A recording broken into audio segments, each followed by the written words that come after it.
in boost converters, in flyback transformers, and in transformers, and in fact all switch mode power supplies, the inductor is a crucial element. All an inductor is a coil of wire. When you pass a current through it, a magnetic field is induced. The magnetic field lines add up, or rather they are not cancelled out by opposing magnetic field lines because all the domains are aligned. So you get a larger magnetic field built up when you have a coil of wire. But that's all an inductor is. So it's worth looking at inductors from a physics perspective, just briefly, because this will give us a deeper insight into what's going on. I personally find it quite interesting. Don't worry if you're not interested in this maths, if you find it confusing or whatever, just skip over it. You don't need it to build an inductor, and in fact learning is going to, if you build yourself a boost converter or a flyback transformer, that's going to pique your interest and you'll probably be more interested in this stuff. Typically it comes that way round. You build something, become interested, then go and look up the theory and think, how can that help me? It's also worth noting that with any kind of physics and physical equations, these are obviously created after the fact. The universe has been around for a long time, we haven't. We have created equations and mathematical models, to be more precise, that fit reality. And over time, our models have fit reality more precisely. So our current models of quantum electrodynamics fit very precisely, very accurately. These models are pretty accurate. They're very accurate for all the things that we want to do, as far as we know in physics. But it's always just worth remembering that. The physics do not dictate reality, they are just mathematical models. What people have found are consistent with reality. Okay, with that said, let us go ahead and have a look at this model. Now, I took this outline for this explanation from an MIT computer science course that was done back in 2006. So there you go, there's your credit, MIT. Now, if we imagine a loop of wire with length L, having internal area A, and we put a current in I, and T just means the current at time T, so the instantaneous current. If we put in 10 amps, then IT is always 10 amps, right? But our current can change, so that's why we say I at time T. If we put a current into a loop of wire, having an area of A, we produce a field B, and this plus just means it's going into the board. So it's perpendicular in this case. There's fields at all angles, but at the moment we're just interested in the one that's perpendicular. Now, what we can look at is the magnetic field B at time T is equal to mu times the current at time T divided by L. So the magnetic field is proportional to mu, which is called the magnetic permeability of the material. So this is just a constant which has been determined by measurement. So people have measured different materials and they've found that mu differs. So a higher mu will induce has greater permeability, so it induces a bigger magnetic field. You can just think of how permeable the material is to magnetic flux lines, to magnetic fields, whatever these things are. Nobody really knows what they are. We just know that these things happen, and this is true. So if we take air, that will have a particular permeability. If we take a ferrite, that will have a different permeability. So the magnetic field at time t is proportional to the permeability of the material, the current at time t, divided by the L. So the field is going to get bigger if we increase L. Sorry, the field is going to get smaller if we increase L, because the field is dissipated over a larger area in essence. And whenever you look at equations like that, it's worth it doesn't even matter whether you care about the particular symbols and so on. If you just look at them and say, okay, well, L is on the bottom here, so what can that tell me about the equation? It tells me that when L is bigger, this is going to get smaller. And when L is smaller, this is going to get bigger. So you can see relationships like that by looking at the equations, and it's quite useful. Now, the next thing we want to look at in order to get towards our inductance is the magnetic flux phi.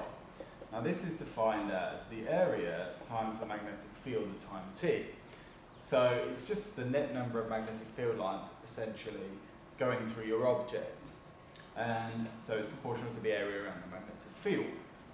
We can, if we rewrite this and say that our magnetic flux phi is equal to the area times this whole thing, so we've got mu I t over L. Well, whenever you see something like this, these are all multiplying, and essentially they're all on top. And we can write this as A u over L times IT. Now, this term we can replace with L. So we're going to call this L, our inductance. So if I rewrite that, our magnetic flux phi is equal to L times IT. And that's where inductance in henries comes from. That's how it's defined and how it's related to the magnetic flux through a component. So now we have our magnetic flux in terms of henries, inductance, and current. Now I need a bit more space, I'm just going to rub this off. And I want to just go back to the magnetic flux then, where we've got to is it's equal to the inductance times the current at time t. So what we know from Maxwell's equations is that the rate of change of flux with respect to time equals the voltage. So from that, we know, since we've got our flux here, we know that the rate of change of our inductance times our current with respect to time equals our voltage. So this is now relating the changing of flux to voltage, induced voltage. So this comes from Maxwell's equations that a changing magnetic field induces a voltage. It's like when you put a magnet next to a coil of wire, that's a changing magnetic field, and that force and those field lines will affect the electrons, and they will induce a voltage, they'll move them about, essentially. Right, so we're pretty close now to where I want to be, which is, the final step is to say that L, if we assume that L is constant, so our inductance is constant, then we can actually rewrite this and get to a relationship between the voltage and our inductance. And that is, so V equals L times the rate of change of current with respect to time. And now this is quite an important equation. Well, not equation, equation's meaningless. This is a quite important relationship, because what it shows us is that the voltage is proportional to the inductance times the rate of change of current. Now what we're going to do in our boost converter is we're going to induce a magnetic field in an inductor by passing a current through it, and then we're going to switch the supplied current off. So what happens in that case is that when you pass your current through the inductor, the magnetic field builds up, and the rate of change, because there's a changing current, this means there will be a voltage induced in the inductor. That voltage opposes the flow of current through the inductor. When you turn off the supplied current and supplied voltage, the magnetic field collapses. Now, in essence, what's happening here is that if we look at, with respect to the equations, the current is being instantaneously turned off. So our rate of change of current is huge, which means we get a massive induced voltage. Now, the physical constraints of reality mean that this cannot change instantaneously. It just can't. It tries to, but it can't. So the voltage that's actually induced is not infinity, because if this changed in an instant, then we'd have essentially a term here that's infinity. We'd have an infinite change in current with respect to time, and we'd have an infinite voltage generated. We don't, but we can get very high voltages by generating a large magnetic field and then collapsing it so that this rate of change is really high, and then we multiply that by our inductance and get a very large voltage. So this is what I wanted to say about inductance, really, and how it relates to boost converters. I guess another thing I might just say is that if you look at flyback transformers, what they do is they have two coils of wire around one inductor. They induce a voltage in kind of the primary and then they allow that to collapse, and that energy then in that collapse causes an induced voltage in the secondary that's much higher than a normal transformer ratio, because you've got this rate of change of current that's really high. All right, that's all I want to say about inductors and the physics of inductors. Let's go on and look at what a boost converter circuit looks like. Let's draw the circuit for the boost converter. So we're going to start with some kind of power supply, so I'll just call this V in. Now, our V in is going to go through an inductor. Now, inductors are drawn like this. This is a convention for drawing inductors. There we go. Now, what we want to do is control the voltage and the current going through the inductor. So we put in a switch here. And this goes back to ground. And what we're going to do is we're going to switch this on and off. So we're controlling the current that flows through the inductor. When we switch this on, current flows through. When we switch it off, current can't flow through. This collapses. The induced voltage has to go somewhere. So where we're going to send it is through a diode. The reason for the diode will become clear in a sec. Once we've gone through the diode, we want to have a capacitor here.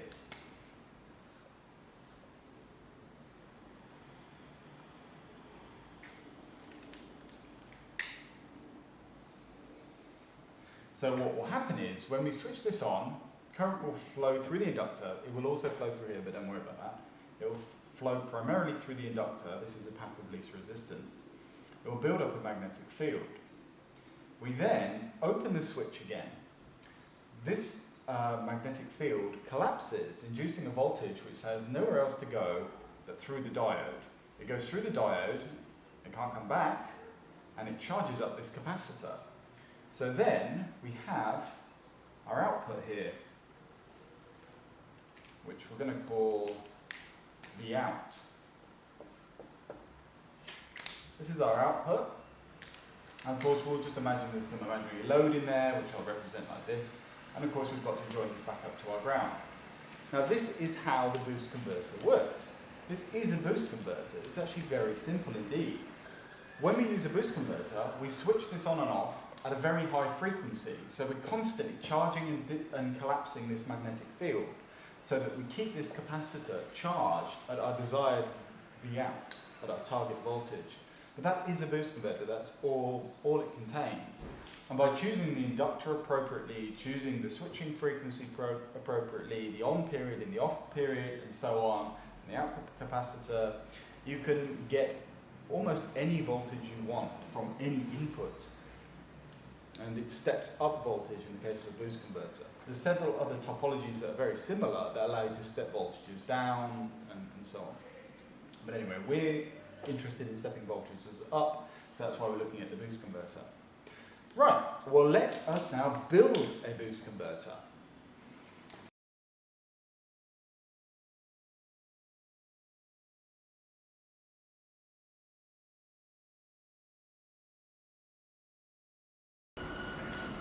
So let me explain the circuit that we're going to build. It's the same boost converter layout before, but whereas we had a manual switch in the explanation, we now have a MOSFET. I've used an IRFP F40 because that's what I had lying around. You can use any MOSFET. You can use a transistor as well. I want to use a MOSFET because the resistance when it's on is very low. Now, this MOSFET is being driven by a 2N2222A transistor. And it's being driven in inverse. And what I mean by that is, when the transistor is off, the gate of the MOSFET will see whatever V in is. And I'm going to limit my V in to less than 20 volts, because that's all that pretty much every MOSFET can handle between the gate and the source due to construction. So, but you need a high voltage at the gate of the MOSFET in order to turn it fully on. So the 5 volts from our control circuitry from our Arduino isn't enough to turn it fully on, so we'll get heat resistance in there and we'll waste energy dissipated over the MOSFET. So when this transistor is off, the gate here will see 12 volts. When the transistor is on, the gate here, this will be pulled to 0, and the gate will see almost 0. There's a small voltage drop across there, but it's kind of negligible. So essentially, the gate will see 0 and it will be off. So our logic is inverse. When we switch the transistor on, the MOSFET will be off. When we switch the transistor off, the MOSFET will be on. This is quite important when we turn the thing on, because by default the MOSFET will be on and a lot of current will be drawing. So we need to make sure that the controller is running first. So this, on the base of the transistor here, we've just got a 1K resistor, and this will go to a pin of our Arduino to control the switching frequency. We could use a 555 timer or something else. In our case, we're using an Arduino just because it's convenient and easy. Now this MOSFET actually has a VDS of 900 volts, which, since I'm only putting 12 volts in and switching 12 volts is way overkill. But it has high current, avalanche current ratings, and I want to use this in the future to produce very high voltages. And the inductor here we're going to choose by using a calculator, because otherwise it's a complete hassle to try and work that out. You can just pick any inductor if you want and experiment around, and you'll find out some interesting things actually. So don't worry even about calculating that, just find any inductor and stick it in there, preferably one with a relatively high inductance, then you'll be switching less current. The diode here does need to be, have a reverse breakdown voltage which is higher than the voltage you're trying to store here. Otherwise you're going to have voltage flowing in this direction and your diode's going to get burned up. So this DS14508A is actually a 900 volt diode. So this is fine for what I'm using it for. I have actually been using over 1000 volts on this, so I'm getting leakage. It's probably going to fail, but at the moment I don't care because I'm just messing around. And the capacitor capacitor value we're going to choose based on the inductor value, based on what voltage we want out. Because in essence our capacitor is kind of our dummy load, and we'll determine the unloaded case and we'll determine the voltage that we get there. Alright, so that's actually the complete layout. Let's go and build it now on a breadboard. Somebody asked on a previous video whether or not I could show making up the circuit board. So I'm going to do this just for them. If this bores you, just skip ahead. So for our boost converter, I found this little light, this little LED, and it's rated for between 220 and 250 volts. So I thought, okay, well let's make a boost converter that steps up 10 volts to around 240 volts and provides around 10 milliamps, so we can light this light. Then we'll know that it's working. Well, we'll have a multimeter as well, but this will give us a visual indication that it's working. So that's our thing that's our load. For the inductor, I found these on an old circuit board. These are 221 microhenry inductors. I'm going to put 3 in series to give 663 microhenries. For our MOSFET, I'm using the IRFPF40, and for the diode, I'm using the DS14508A, and here's the 2N2222A. You can use different components, and it's worth experimenting around. For the capacitor, I'm using a 275 volt AC capacitor that has a capacitance of 0.22 microfarads, and we've got some resistors for driving the gates and so on. I've chosen these values based on an Adafruit calculator for boost converters, and you can put in the frequency of the boost converter, the input voltage and the output voltage you want, and the output current you want to supply, the maximum voltage ripple you're willing to tolerate, and it will give you some values. So these are based roughly around that calculator, and so this boost converter should run at around 30 kilohertz. Alright, well let's just wire this thing up. What you'll notice here on the breadboard is that I have joined together the ground tracks and the positive tracks so that I can connect to either the top or bottom. If we start over on the far left here, for part of our driving circuitry, there is a 2N2222A resistor, and we know that we're supplying this, remember the diagram, via a 10K resistor from our V in, and also, and this goes, once we turn that on, it goes directly to ground, so we need to ground the output pin of it, and you just have these little bits of wire, very useful to ground things like that. And on our base we said we had a 10K resistor, so the base is the one in the middle, and we're going to connect this to the controller, but I'll just put that there for now, and then we'll plug our wire into there. Now we're driving the MOSFET, so here's the MOSFET, and I've soldered on wires, so we've got the gate, the source and the drain. Our gate is going to be directly on the 12 volt. Actually that looks a bit messy, doesn't it? But who cares? So remember, we've got it connected to the 12 volt input, or in our case 10 volt input, and it's going to be pulled down whenever that's switched off. We want our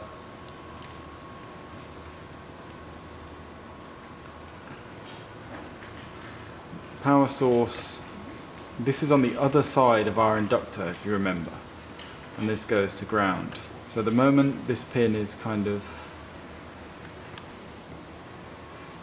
there we go. And so the gate, when the gate switches, it will switch between here and here.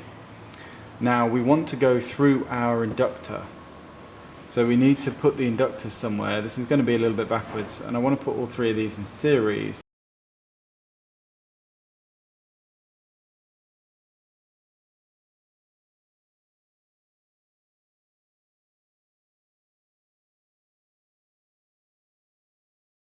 So we need some power coming into the inductor. So we want that to come so that when we switch the thing on, it goes through our chain of inductors. So it's going to go, and then we want it to go through the MOSFET. So power is going to come through here, through our inductor chain, and then it needs to go to the base of our, the drain of our MOSFET. I'll use a black wire for that, just for the hell of it. I'm not really going for any particular colour coding there. Now, if you remember on the diagram, the output of the, so when we switch this off, we want this collapsing field to go through our diode.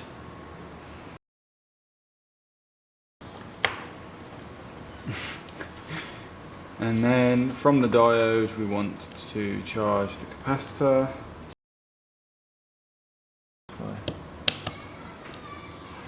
And then we'll have a jumper to ground. There we go. So we then want to take our output, essentially is going to be from here as well. And this is going to be our output here. Oh yeah, I want to put a 10K resistor on the base of the 2N222 as well. Pull that off completely when there's no signal applied to it. And that's basically it. So we're going to put our output here. I'll solder on some wires onto that so we can plug it in, and we're going to put it between here and ground. And I'm going to connect to a multimeter next as well so that we can see that. Now what I've added in here is the Arduino, and I've connected the ground to our ground plane, and I'm going to connect our driving pin, pin 3 in our case, to the input of the 2N2222A transistor. So that's everything set up. We can now actually put a program on the Arduino, put some power onto these rails, and have a look what the output is. The code for this is actually very simple. we're just switching on and off pin 3 very quickly.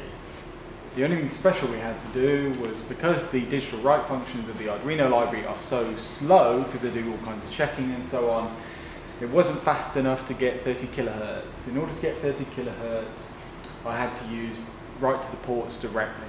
So we're using bitwise OR and bitwise AND operations to do that. Don't want to go into that now, it's pretty straightforward, you won't have a problem doing it, so that's it. The boost converter is now running. Plugged everything in. I've put an oscilloscope probe on the gate of the MOSFET, so we can see the MOSFET switching here. I've had to tweak around with the parameters a bit.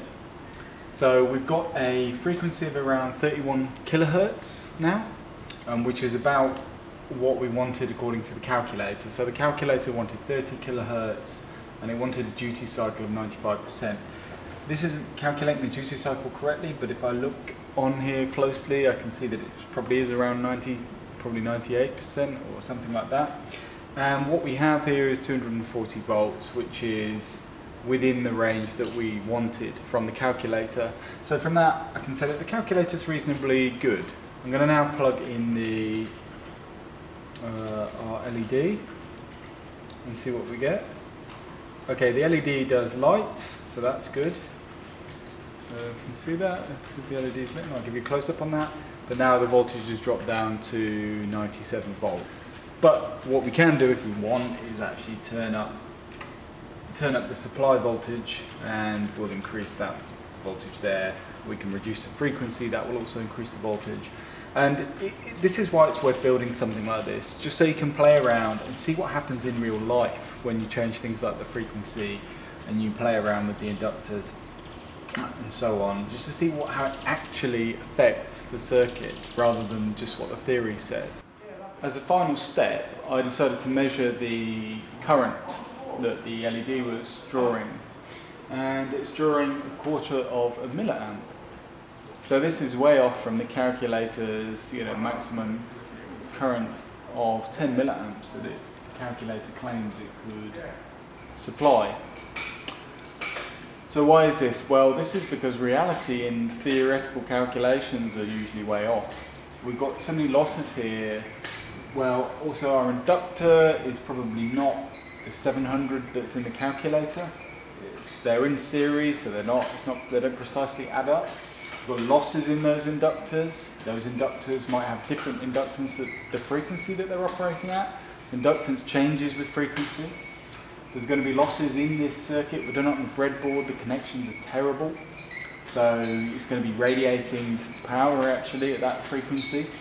There's switching losses and a few other different types of losses in the circuit.